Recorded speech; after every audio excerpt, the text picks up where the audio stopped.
The Square Ball Podcast. Welcome to the show. Do you know who's a great bunch of lads? Us. At Levi Solicitors is the answer. Damn it, I was so close. 10% discount on your legal fees at levisolicitors.co.uk/the square ball. Dan Moylan with you, along with Michael Normanton and Moscow White as well. Daniel Chapman. This is propaganda then. We find out what's being said about Leeds United. This is the cold light of day show, isn't it? After we shoot from the hip on the match ball with no notes really to speak of, and we react. Just memories. Just memories, yeah, instant memories, and recall in a garbled fashion. Polaroid. Yes. And now this is triple print. Correct. Except it would be if I'd watched the game again, which I sometimes do. Not this one. No, I haven't even... Absolutely fucked this game. It was awful the first time round. I didn't even watch Match of the Day. I did watch Match of the Day. I rejected it. Was it any good? The Manchester derby was quite fun. Right. I didn't enjoy our game as much, if I'm perfectly honest. So we get our TSB Plus members to give us their feedback on the match ball, on the game, score the players out of 10 and all that. So the man of the match for this one, the headline on this one, It was close. It was close actually. There were 4 people in contention: Melier, Cooper, Adams, and Koch. Koch came out on top with a score of 6.81. Jesse Marsh getting only 5.33 in the manager scores. We've got lots of exciting other scores to come, including that of Stuart Attwell. We'll get round to all that and some of the other significant headline makers in this game. In terms of the voice messages that we ask our TSB Plus members to send in, thank you for all the ones that you did. Most of them are unusable, according to Levi Solicitors. So we've had to pare those down a little bit because, well, we don't want to get shut down, do we? So let's start off then on the general vibes. We'll get round to who's leading the Player of the Year tracker towards the back end of this episode. What is the general vibe then? Ref was shit, as were we.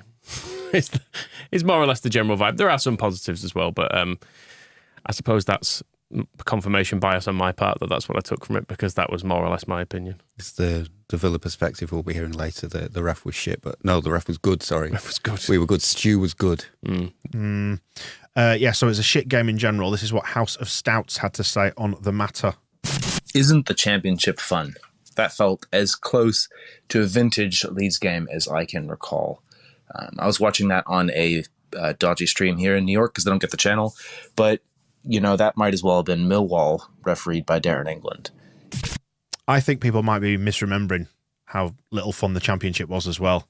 I think people think it was fun because we won it. I don't think he was trying to argue it was fun. I think he was saying Millwall, refereed by Darren England, was a dreadful experience. Yeah, we may as well have been in the championship in the dregs of it. Okay. You're misrepresenting an entire house of Stoats. And Imagine, is it Stouts or Stoats? I thought it was Stoats.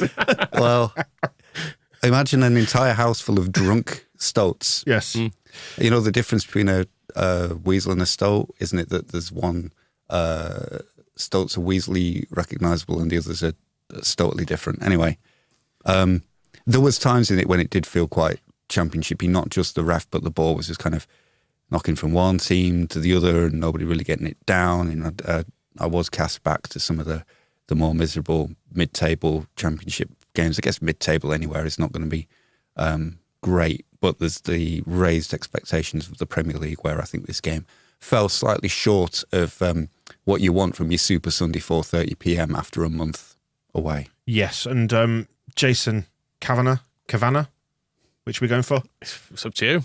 Jason, get in touch, let us know. Disciplinary record. We reckon we've got disciplinary problems. 3 red cards in 19 games under Marsh, 4 if you include Marsh's himself.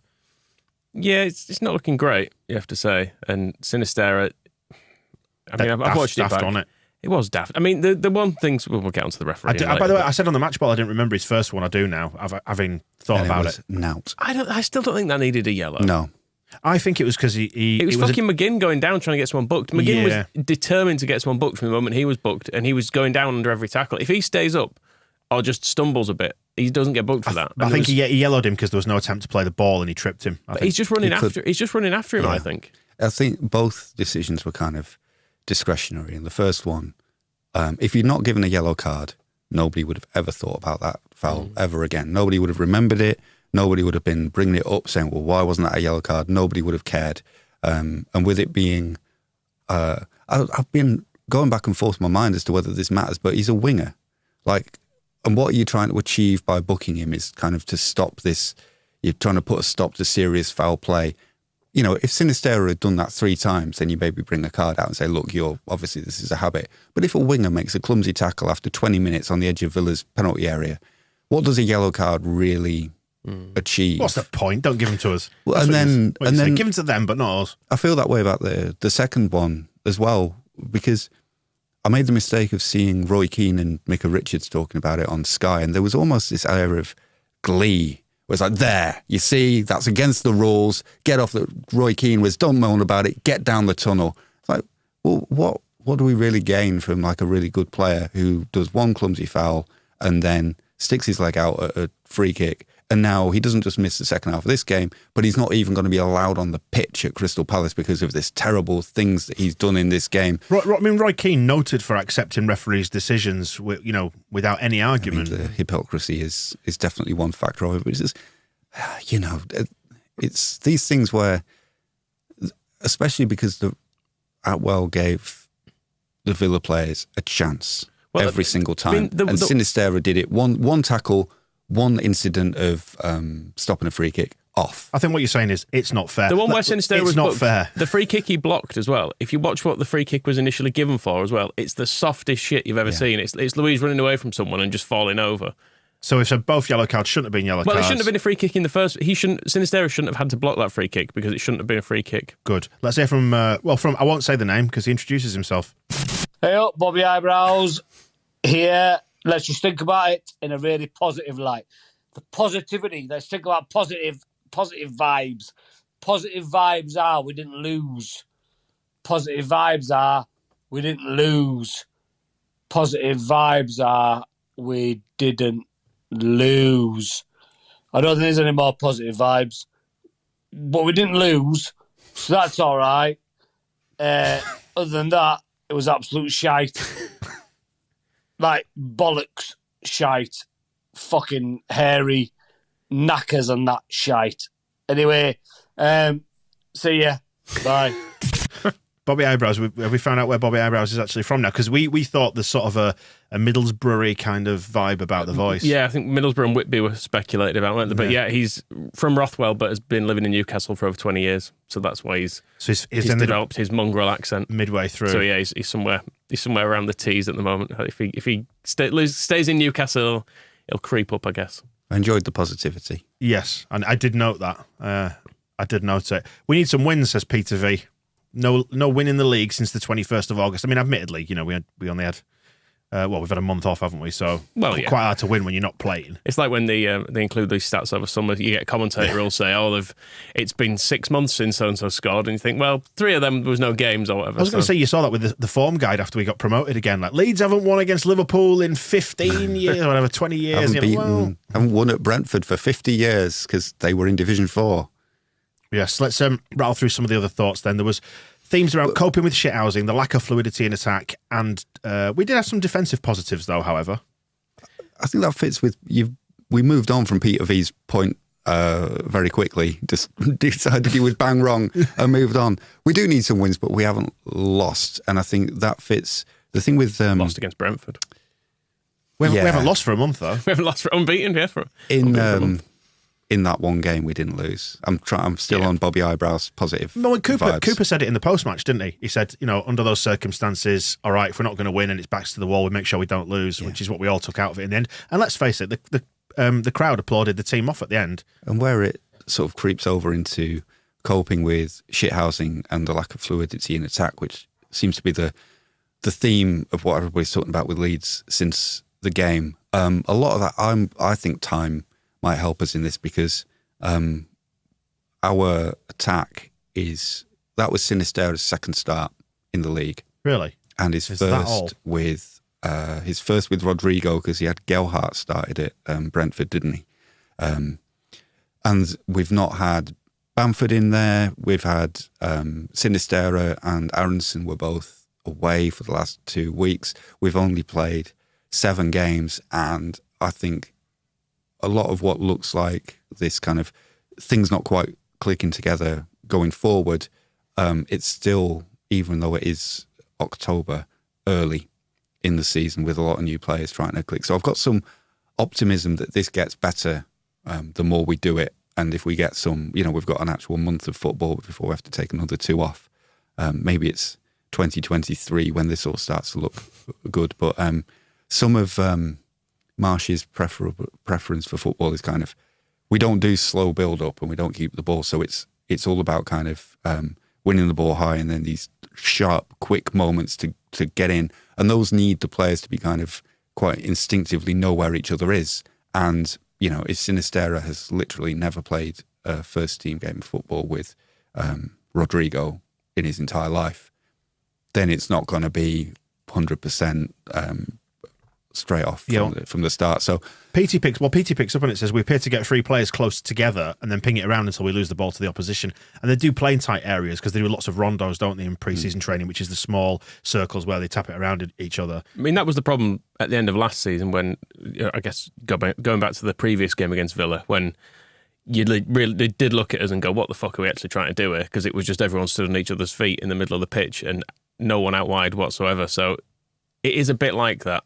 And when it doesn't work, it looks pretty awful at points. Whether the tactics are actually any good long term is kind of a different thing. Certainly we saw against Chelsea what they're capable of, but getting that consistency and getting it to actually look as good as it could look, I think there's still some time to blend this in. And yeah, so Sinisterra having only started 2 matches because he's had that kind of... He did the one in the League Cup as well and he's had some sub-appearances, but the kind of... I think Marsh said the other week that the one thing they've been working on with him is getting his fitness, because he's never known fitness like what Leeds need from a player. He's never been asked to do that before. So that's another thing as well, is like when Sinisterra gets fully Premier League fit and the naivety that people like Roy Keane seem to be revelling in him. That's the other thing that annoyed me about it. It's like his second game in the Premier League. There was a feeling with the way Keane was talking. It's like as if we've caught him out. We got him, sent him off, showed him we can't do that in this league. And, for a young man playing his second game, felt a bit Roy Keane's, he's always going to find something to get angry about, don't he? Yeah. It's all that letter of the law business. And, he's got to learn you can't do that. And it's like, he can do things that lots of other players in this league can't do, like beat 7 players and shoot into the net, pinging off the crossbar and beautifully and dazzling with skills and stuff. No, but he's got to learn not to dangle a leg out at a free kick. You bore me, people. You just bore me. But the more games he plays, the better he'll get. And I hope, hopefully... not being suspended would help. It would, which is the other pain of it. I don't know how many more games Jack Harrison needs to play better than he did on Sunday, but maybe that's just a blip. And also trying to get that unit together, because that's where all the new players are, essentially. If you look at who played well at the back, Stroik, Cooper, Koch, Meslier, they've been here for ages. And then in front of them, it is Adams and Rocker, brand new. Aronson's new. Sinisterra's brand new. Rodrigo, very old. So there's a lot of... very old. The attacking players were basically all badly rated this weekend. When you look at it, I think Sinisterra was bottom, but then you had like Jackie and Rodrigo were the next 2 on there. So yeah, Sinisterra got 4.67 out of 10. Which on his actual performance, he did some of our best bits. Yeah, Rodrigo got sent off. Rodrigo 5.53, Bamford 6.16. But just let's go back to the other end and just mention the defensive positives, actually. Attwell is a biased Brummy character, suggests that, is this damning him with faint praise, but Firpo was surprisingly okay. Although he did score 5.38, which was the second lowest on the team. The few people got in touch to say that it was better defensively, but I sort of think they still had too many chances. I know it was against 10 men, and it's always going to be difficult. But what did you expect, though, when we went down to 10? I don't know. The Coutinho one where it hit the inside of the post and then it goes back to Watkins, and for some reason he uses his left and he should use his right or something. He just completely fucks it up anyway and ends up sort of 2 foot stamping on the ball, and it just looks really untidy. But there was that chance. There was Watkins just threw on goal a couple of times. I'll repeat the question, though. What did you expect when we were down to 10 men? And we went to 5 at the back, which worked, by the way. People picked that out. Yeah. As Stephen points it out, Jake's in Florida as well, points out that the width worked when we went to 5 at the back, because it gave us, the fullbacks were able to then try and counteract Villa's width. So, that's the thing, is when you get somebody sent off 2 minutes into the second half, whatever it was, it's over as a contest, isn't it, really? Yeah. To all intents and purposes, and you're going to be on the back foot. And I think, obviously, going 5 at the back does then invite them on, and you're going to sit deeper. But I thought we coped with it all right, I think, under the circumstances. I think so. I mean, we talk about the attack momentum graph that's from SofaScore, and the second half is just Aston Villa. Like you can see the opening minutes of it. There's basically not much happening. Then Sinisterra is sent off, and then it is just Aston Villa to varying degrees of pressure. But they didn't look. Yeah, they weren't. It's not like they were carving out a good chance every 2 or 3 minutes. Like when we played against Man City or Liverpool last year, for example, and they were battering us, and every time they went forward, they were having a clear shot on goal. Yeah. It was nothing like that. But then Villa are nothing like as good as that. So yeah, I mean, the Watkins one was stoppage time, wasn't it? That really upset Steve Gerrard. Which he got some handbag style woos from the West Stand when he kicked a bottle away, and then the Coutinho one. You know, that's a very good player making a very good chance, but pinging it off the post anyway.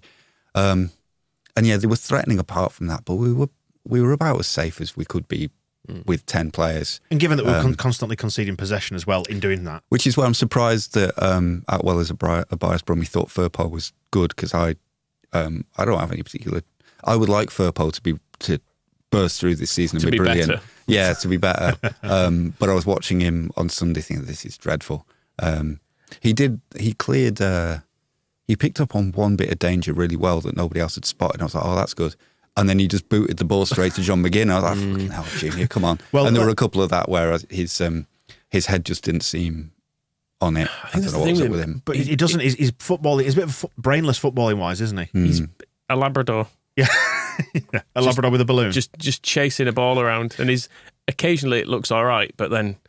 I mean, it summed up in pre-season where in the Blackpool game where you're watching thinking Firpo looks good here, and then someone ran at him and it just. I mean, he is just. It just looks so effortless to go past him. He's putting the first minutes in his legs this season, and I want to at least give him that. You know, to see how he gets on. Sol, actually, before we get into individual players, does a good roundup kind of the whole thing. It's a jumble of good points, this has been labelled as. Meslier, the flappy spider. Firpo, random header generator. Crescenzio's struggle to get involved. Has Marsh's own aggression poisoned the mind of our pure young boys and got them copying him to our detriment? Has Rodrigo reverted to software version 1.0? And does Yank Badger have to get hurt before he gets any protection from Yank-hating refs? He did get battered about, the old... Brendan. We have a clip on this, actually. Oh, we do we? Should we get into Aronson then? He's got 5.96 out of 10, by the way, and his average score over the season is gradually dropping off now, but he's still performing well in the old Player of the Year stakes. This is Isaac. As long as we're piling on with the referee's uneven application of the laws of the game, how about Brendan Aronson's repeated brutalizing throughout this game? He took so many blows to the lower leg. I can't imagine how he's going to feel just walking tomorrow. And, you know, yes, one of them was a legitimate tackle, but he got hit over and over and over, very close to yellow cards over and over. And I think at some point you got to call someone on the team. Well, yeah, that might have, just been a foul, but your team has been kicking the shit out of him all game. And can somebody please mess up Steven Gerrard's fucking hair? I don't think it moves. No, I don't think it moves. On that, I think Villa were quite cute in that they walked that line very, very well from a cynical point of view. It was a lot more of kind of it's game, not gamesmanship. You know what I mean? Like it's clickmanship. Yeah, I think Aronson does go down fairly easily. But when you look at, for example, the free kick that led to Sinisterra blocking it, Aronson had hundreds of those, it felt like. It felt like every time he got the ball, someone kicked him to that degree, and we never got a free kick for it. Whereas it felt like every time Villa did it, because John McGinn was man-marking the ref and telling him what to do for most of the game. Speaking of clicky then, Eldrick points out that he's the best shithouse ever, which was excellent. We did touch on this on the match ball, so we don't necessarily need to repeat it. But just when he does it, you know what he's doing. You can see him doing it, and it winds people up, and it's great. So again, good when we do it, bad when they do it. But it absolutely shines a light on how fucking useless referees are, because they don't know what to, they can't deal with things that are slightly outside of the norm, because he's doing weird stuff and treading a line that they don't quite know what to do with it. He just gets away with it. I mean, that it all feeds into Attwell not remembering that he'd booked Sinisterra, and I think the way he deals with different players definitely comes into part of it, because he seemed terrified of Click, which is bizarre because, I mean, who matches Click is, coming off the bench for Leeds United. He's not a superstar of world football, and yet something about him, he just had this power over Attwell where he just he just could not deal with him. And I do He had wonder. it. In fact, it was Attwell in the Chelsea game as well, where again Click came on and did about 3 yellow card offences in 5 minutes, and Attwell just let him get away with it. His brain, and it's the same with like Mings gets a talking to. England international, former captain of Aston Villa, Sinistera. He's never seen him play before in his life, so just book him. Doesn't matter. I think Click could do with taking Tyler Adams for some one-on-one education on how to do the clickmanship, because when it was referred to in that big roundup from Sol about has Marsh, does his aggression poison the young player's mind? I don't know if it comes from Jesse Marsh, but I think Tyler Adams is one. I keep looking at him in games like this. It's been a question of how we deal with teams like Aston Villa when they come and try and slow us down. And his response seems to be to get really, really angry and to get in the referee's face in a way that players like McGinn and Click have the ability to do it without winding the referee up the way that Adams, I don't know if it's his voice, if it's his face, something about the way he approaches them seems to rub them up the wrong way. And he could, a little bit like how Marsh was saying after Brentford, that he's like, I have to maybe learn that the way I'm dealing with referees on the touchline isn't going to work. Adams, now he's had 7 games in the Premier League, maybe needs to have a review and go to the clicky and say, look, how do I get in the ear of referees without coming across angry? Seems to be he lets himself show how angry he is instead of making the point that its punishment should be the other team. So he attracts attention to how angry and antsy and aggressive he's being, rather than the opposition. While he's trying to highlight that in the opposition, and it's a adaptation to the Premier League, but he stands out for it. And I think when we are dealing with this for the rest of the season, those things will hopefully Click is the perfect player to give him that education, turn him into a little officer, like the dark arts teacher at Hogwarts. Exactly. But not the defence against the dark arts. Or maybe so. I mean, I say exactly. I've never seen or read any of the things. Just roll with me on it. Anyway, Click scored quite highly relative to the rest of the team, 6.64. Should we hear about the big, even sexier pirate? Well, that sucked. On a brighter note, Pascal's got even more handsome, as if such a thing was possible. Lord, he given me the vapors. What did that say? I don't know. He said he was speaking like a youth, a southern American, a woman from the American South, saying, "Lord, he gives me the vapors." I was going to say vapors or vipers. No, they feel very different. A nest of snakes. No, it could be sexy. It could be sexy. They do love a good pit viper, though, don't they? In the deep south, he's talking about fainting onto a couch of some kind. So that's that. And yeah, he's looking great. But and Luke Ayling bringing his own air of mystery on the other side now as well. Pat Bamford's hair is the other thing. It was I think it was Liam Cooper the other week referred to. He says that Bamford's target seems to be an Ayling style man bun. I don't know if he's kind of trying to emulate Haaland, but is he having a midlife crisis already? It's getting longer and longer. I mean, 30's not that far off for him. Maybe he's got that looming on the horizon. He's panicking a little bit. I don't know. I'm looking at you, Michael. And I'm really, I'm up for it. I would love to see Bamford like really grow it to strike length and then do whatever It'd be awful. he does next. It would be great. I mean, even if it is awful, it would be great to see. He's hugely injury prone as well. He'd probably end up catching it in some bloody machinery and ripping his scalp off or something. I think you should keep it nice and safe. Industrial accident. Or a hairnet, maybe. That was the biggest kind of groan of all in Marsh's post-match press conference, where he's like, I didn't tell you this, but because I didn't want it to be a story, which he did absolutely the right thing of not mentioning it pre-match, but he had a little bit of a knock, so he didn't train all week. It's like, for God's sake, we didn't even play for a month. What has he done? And we really, really need, because you saw when Bamford came on, when he got the ball, charges into the penalty area, he made a chance for himself where he had the shot that was saved, and he made the chance for Click that, to be fair, it was a great tackle from McGinn, got back to stop him. But you saw how, in what we're trying to do, Bamford can be really good, but he can't be really good if you can't just put a week of training together. I don't know how you solve it. I wonder how many full weeks he's been fit in the past 12 months, because it really can't be very many. I just feel like appealing to him, just grabbing him by the hair and just saying, stay fit. I don't know how else you do it. What else do you do to somebody to just get that? I'm sure he knows. So I'm not telling him anything he doesn't know. He's made of candy floss, isn't he? But he didn't used to be. I mean, he had those big he had the two big injuries in his first season, but that was both like ACL, wasn't it? It was like bad knee injuries, not just general fitness. But he just seems to never be able to get it, and I don't think that's a permanent thing. But I don't know. You do get one injury leading to another, though, don't you? Yeah. I was listening to former Leeds United striker Malcolm Christie, in fact, on a podcast, basically saying how when he started getting injuries, and then he was just fucked. It was just one thing led into another, and then he retired. So good luck back Bamford. Anyway, on to Jesse himself. Jesse got 5.33. The highlights of the comments that came in from Jim saying, apparently we have a terrible manager, which I think is probably open to debate at this stage. Feels a little bit early. A little bit early to cast that judgment on it. He managed this game well from the press box, because the changes to go 5 at the back were exactly what we needed and worked. Yep. And whether and then we're still, it's patience is it's hard to find, but last season was, the end of it was all, well, it's not his players, he's working with the squad that he's inherited, so what do we expect? It can only be so good. And to be fair, after we played Villa last season, which was probably the worst performance, like it felt like the worst performance Leeds had put in for years, we were never that bad again. It gradually it bobbed along and we got through. This year, he's got his players in, but he's barely, he's had 7 games with them.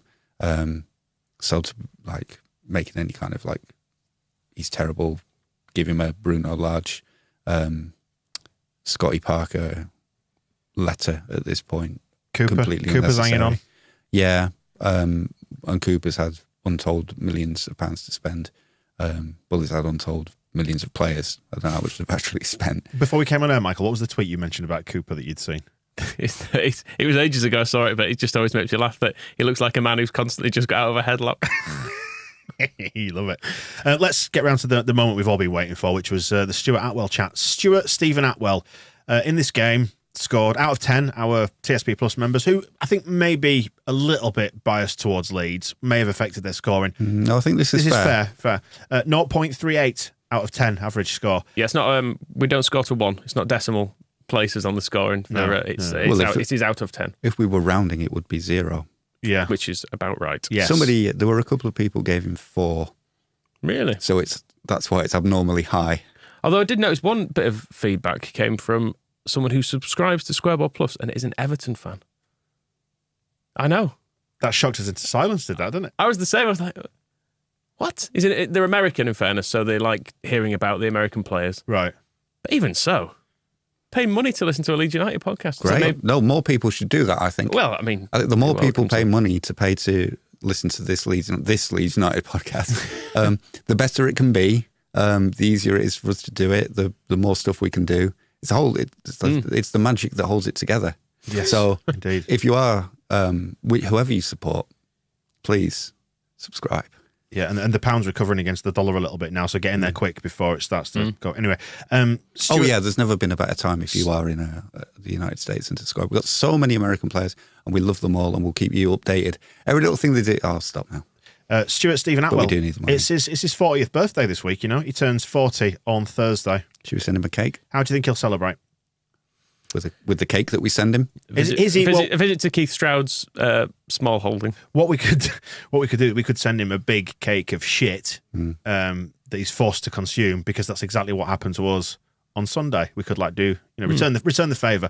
Do you know that he was born in Nuneaton, a mere 22 miles away from Villa Park? I checked that. 22 miles. Do you know? I checked this morning actually, Michael. It's a bit stalkery, but do you know how close you live to Ellen Road? It's about 16 miles. It's 15. The shortest route is 15 miles. Yeah. So that's sort of not a million miles away from how far Attwell lives from. 7 miles, in fact. Yeah, it's not a huge difference. It's about 3/4-ish. Yeah, or thereabouts. That's interesting, and that's close. And you're a big Leeds fan. Though he's a Luton fan, apparently. Is that right? Though that crowd of freaks. Why didn't him and Angus have a little bond over that? So, come on, those Luton boys together. A 20th of September 2008. So he must have celebrated the anniversary of this fairly recently. He gave the ghost goal to Reading in a game at Watford. Do you remember that? Which was when the linesman... I was watching it. Yeah, it was a guy called Nigel Bannister accidentally flagged for a goal. Oh no, I've given a goal instead of giving a corner. And Attwell just sort of went along with this madcap scheme. Yeah, go on then, you can have a goal. It is weird watching it, and also it's worth catching up on YouTube as well to watch Chris Kamara describing it on Soccer Saturday, because he's making a complete mess of it, but in a brilliant Chris Kamara way, where I think he mistakes Jimmy Kebby for Noel Hunt at one point. which bear in mind the physical differences between them. Yeah. It's fairly big. Yeah. But yeah, it's at no point does it ever look like it's gone in. It's not like it's cleared off the line at any point. It's cleared from the touch line at one stage, and that's when the linesman flags for a goal. And having watched that, Stuart Attwell goes, I'm going to go with it, yeah. He's seen something I missed. He's obviously seen it go between the posts. Would it surprise me to tell you? Would it surprise you? I'll try that again. Would it surprise you if I told you? Thanks. Would it surprise you if I told you that he was demoted from his position in the referees' select group in 2012 just for basically being really bad at his job? And is he basically been promoted again because loads of refs retired? Yes. And they were like, fucking hell, we just need someone. It was promoted back in about 2014 or 16 or something anyway. It's great. Its Wikipedia page is worth a look because I wonder who's edited this, because apparently this move was said by whom, citation needed probably, to come by mutual consent. Please relegate me. One of those breakups. Yeah. I think it's best we break up, isn't it? Yes. We have got more Attwell on Propaganda Extra as well, the members show. You can hear from the man himself. We were saying brilliant. on the match ball we wanted to hear from referees. We can hear Stuart giving an account of himself. In the meantime, let's hear from Dale. Regarding Stuart Attwell, without wanting to be too libelous, he is the perfect example of why capital punishment should be brought back. What a complete and utter fuckwit. And Steven Gerrard needs to go learn about what a football game entails. I mean, Michael, you were advocating some prison vigilante justice. Throwing the boiled kettle over him full of sugar. But yeah, don't do that. By the way, it's really, really dangerous. Yeah, we should don't say do that. that. And you mentioned that because you'd watched a film with Sean Bean in it, yeah, or whatever it was, his prison thing. It's Yeah. good. It's a good program where that happens. So that's why you mentioned it. But don't do that. No, Please. and nor should anyone send him to the gallows, which is what was being advocated there by Dale. I mean, it might keep him in line, I suppose, if that was the threat. But no, it's but he was bad. I think we can agree on that. In fact, this is not from our feedback. In fact, but I was looking on wacko.com, the Leeds United forum, and someone on there had looked at total fouls this weekend across the league. And Je connais, yes. Yeah. And there were 19 fouls on average across the games this week. And in our game, 35, of which we committed 23. And it was the same ref who did the Chelsea game, and we only committed 16 fouls in that. Yeah, which was our highest amount of fouls. From memory, I thought it had been 18, but it's 16-18. And that had been our record so far. So it was a big leap from there to what he gave on Sunday. And he was just rubbish. People have tried to defend him by saying he got all the big calls right, and that you couldn't argue with any of the bookings or the big decisions he made. But it's the decisions he didn't make that were the really annoying ones. The fact that it took, and I touched on it before, how many times Leon Bailey had to transgress before he got a yellow card. Sinistera did 2 things wrong in the entire match and got sent off. And it's just that just doesn't work. And in terms of the consistency across games as well, I don't believe the game we watched was like double the physicality of any of these other games, which it would suggest it was, given the amount of fouls given. They were just shit at doing fouls. That was it. Our timing's bad. If you want to do the sneaky fouls, do them better. I mean, I know when you go down to 10 men, I imagine there's a stat that probably shows you do make more fouls when you're down to 10 men because you're trying to break up play a bit more and stuff. So there's maybe a slight increase there, but 35. And in a game where I think the ball was only in play for 51 minutes, I saw as the stat as well. We are the lowest in the division by some distance, aren't we? And ball in play doesn't include things like when goalkeepers are just waiting around with the ball at the feet and stuff. So actually not really in play for all of that time, because Martinez was spending bloody loads of time in the first half just walking around with it. He did get told, though, didn't he? He did get told. He went over and told him. He didn't tap his watch. He didn't go for the watch tap this time. And then in the second half, in fairness, Meslier was doing it. Every cross he caught, he would lay down on the ball and do that thing. But he told Meslier off for that. I think really quickly, in the first half. So the first time he'd done it, he went over. And that was the thing with, again, it's about understanding the match. And that's where I think Attwell let himself down, understanding what Sinistera is doing on the pitch and understanding what the two teams are doing. Because Aston Villa, clearly, Leon Bailey, in the first 2 minutes, sets out what Villa are going to do. And then the goalkeeper does it and Mings does it and he's having to speak to them. So we all know that's what Aston Villa are doing. But you could see as well, Leeds are taking all the free kicks quickly. We're trying to get the ball into play quickly. It was obvious that there was this disparity between the two teams playing. Which Attwell spotted, by the way. But then why when Meslier holds onto the ball for about 10 seconds. Is he over there telling him to stop time wasting? We were not. I think it's because he's an idiot, Moscow. Exactly. We'd not even got down to 10 men in that time. We're not. An idiot bitch, says Boney M. We're not. An idiot bitch.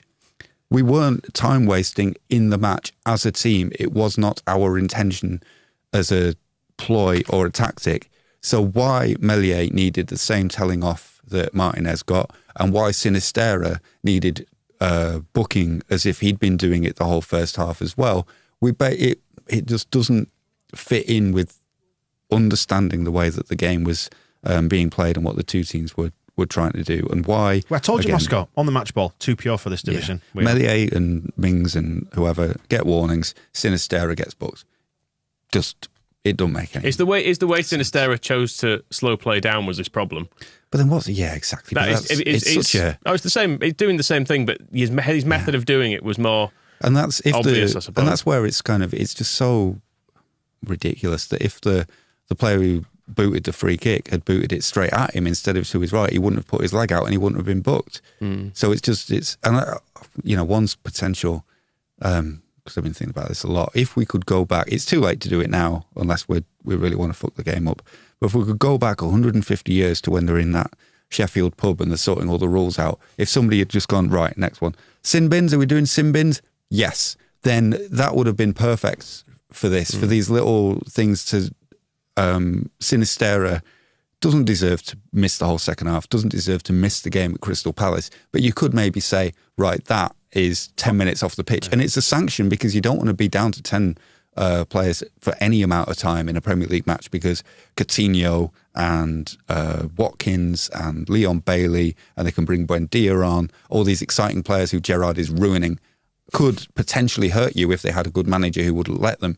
And so you don't want to be without for 10 minutes. But the punishment of an entire half and then a full match the week after is just so far out of kilter with what Sinistera actually did. And then it might give the referee something he could use against Martinez. I mean, imagine sin-binning the goalkeeper for 10 minutes. That'd be amazing, it wouldn't would be, but it would be probably... Play like keep a rush for a bit. And it would be a way of cutting it out, but without going as far as, a suspension for a goalkeeper for time wasting. Make him take the gloves off for 10 minutes. Yeah, just make it a little bit more difficult. Put honey on your hands to attract bees. It's just back. If you're having to deal with danger for 5 minutes. Go back to when the threat of stinging. No. Go back to when you look confused, Michael. Go back to when the Human League and Heaven 17 was sorting out the rules of football. Right, listen. Sam, I think, sums it up well. Says, alone in isolation, none of the decisions were particularly bad, but with the context of the entire game, I struggle to come up with an explanation that doesn't leave me sounding like Matt Letizia. It makes you think. Let's get on to Player of the Year then. Just to throw forward for a bit more, Stuart Attwell. Right. In Propaganda Extra, there is him talking about refereeing, and I think it's quite informative the way he talks about it. You can see what he's trying to do, and you can also see where it's gone so badly wrong for him. Right. Okay. So if you are an Everton fan, subscribe to us. You can listen to that very shortly. Yeah, Player of the Year then. So the ratings that we're putting into our spreadsheet, which is keeping track of it over the course of the season. Your top three: Aronson 7.09, Adams with 7.17. And Meslier still leading Player of the Year with 7.13. Interestingly, they're the only three over 7 at the minute of an average across the season. It feels like that sort of season at the minute, doesn't it? A couple of decent performances and the rest of them a bit so-so, but just sort of ticking along. A season that started well and slid into a relegation battle. But then the one, the big change Michael, from Brentford is we didn't concede 5. Mm-hmm. That was good. We didn't concede any. Yeah, and the other thing that was good... And that's better. From a defence, although Meslier had a bit of a mad game on crosses, he was still as good as ever on shot stopping. But corners, Cooper and Rodrigo were dealing with all them at the front post really well, so that was looking quite good too. So if it is taking a little bit of time, if that's the only problem for the fluidity. Villa have scored twice direct from corners this season as well, haven't they? Well, and I think kicking it straight in the net. They've done it twice. Really? I think we set up quite well to deal with it because we had both Cooper and Rodrigo at the front post just heading it away, and that'll stop that, won't it? But while we're waiting for the fluidity to click, which I don't know if fluidity can, going forward, like if the defence can just not concede 5, then maybe the answer is just not to play Llorente. Right, Jesse Marsh is on for a 6.01 out of 10 so far. And if you want to read the full listings, we will be tracking those in the mag across the course of the season as well. And thank you if you bought it, by the way, across the weekend. It's available on sale from the website. We did get very good sales. I think people took pity on us because they realised we hadn't been able to sell. Because we got diddled by the Forest postponement, didn't we? We did. I mean, being diddled, the Queen died. But if that's the way you want to phrase it... I wasn't talking about that specifically. We got done out of our rightful day of sales for now. There was a decent reason for it, wasn't there? But, I mean, if I was coming at that topic again, I might phrase it differently, thinking about that. But thanks to the people who paid £2.50 to buy. I was thinking of effect. Excellent. I was thinking about effect rather than cause, is what I was thinking about. Anyway, we've got the Villa half of propaganda to come as well, so we're going to record that next and look out for that in your feeds, video and podcast after this. Thanks for watching and listening. We'll see you in a bit. The Square Ball Podcast.